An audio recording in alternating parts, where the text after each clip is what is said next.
No one would have believed in the last years of the 19th century that human affairs were being watched from the timeless worlds of space.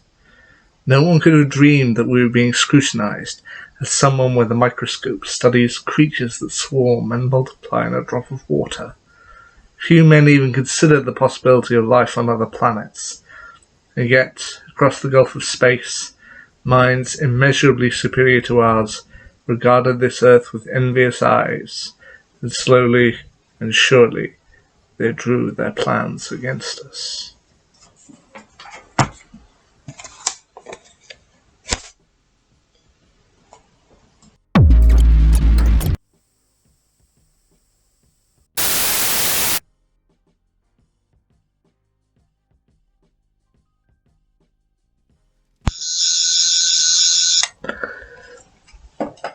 Invaders from Mars, the 28th Doctor Who Big Finish audio release, first released in 4 parts across CD and download on the 28th of January 2002, and written by Mark Gatiss. Now, the 8th Doctor, voiced once again by Paul McGann, is trying to get his companion, Charlie Pollard, voiced by India Fisher, to her rendezvous in Singapore 1930. However, they instead end up in New York, and around New York and New Jersey in 1938. And while there, they end up getting mixed up into the world of gangsters. They end up encountering a gangster named Don Chaney, voiced by Simon Pegg, and a rival gangster named Cosmo Devine, voiced by John Arthur. And while there, they discover that these gangsters have managed to come into possession of some alien weapons. The alien weapons belong to an alien species known as the Lederplacker, who are like bat-like aliens. And while Chaney plans to sell off these weapons, and he mostly plans to sell them off to the CIA, Cosmo is a bit more devious, and he plans to sell off these weapons to the Nazis so that he can gain ultimate power, and either working with either the Nazis or the Lederplacker, who are back to try and get their weapons and their creatures back, he wants to become King of New York, effectively. However, the Doctor might actually have a little bit more of an advantage than he thinks, because, as I said, they're in 1938, at the height of gangsters, Nazis, the Soviet Union, and the CIA.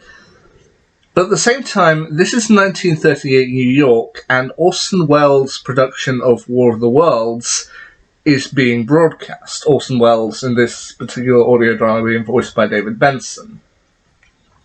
You've also got another gangster named Ellis, voiced by Mark Benson, who's a subsidiary of Chaney. And Benson has actually appeared in Doctor Who before. He appeared in Rose as Clive, and he also appeared in another Doctor Who Big Finish story I've reviewed, Energy of the Daleks. I'll admit with this one I didn't actually recognise him at first until I found out which character he was, and I listened carefully and I was like, yeah, I can hear under that American accent, it is him under there. It did happen quite late on though. So, eventually, as I said, they work out that War of the Worlds has just been broadcast and there's mass panic in the street. Because, now this is what I was told. I doubt slightly if it was as bad as everyone says it was, but here's the thing. Around 1938, as I said, Orson Welles commissioned a radio play of War of the Worlds. And around that time, not many people were really listening at the start of it because everyone was tuning in to a sporting event. I have no idea if it was baseball or a football match or whatever. But upon hearing that the game was cancelled, everybody else began kind of twiddling around their elbows, and they missed the bit at the start saying, this is an audio play, this isn't real, aliens aren't really invaded. Everyone missed that part at the beginning, so began listening to War of the Worlds, and a lot of people actually believed it was real. Like, I can't judge by the veracity of this statement because I wasn't around in the 1930s, but that's what I heard. Everyone missed the bit at the beginning saying this is all fake, and so they listened in, and the story was told so well that they actually believed it was real. And the way that this can actually help the Doctor is that, yeah, you've got gangsters running around, but you've also got aliens who are here invading. But if they believe that another alien species is invading, Martians, like if the Leda Placa believe that Martians are invading, they might just be scared enough to stay away.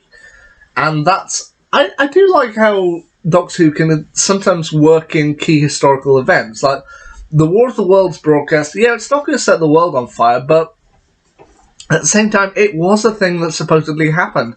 And I do like how that they were able to kind of weave that into each other.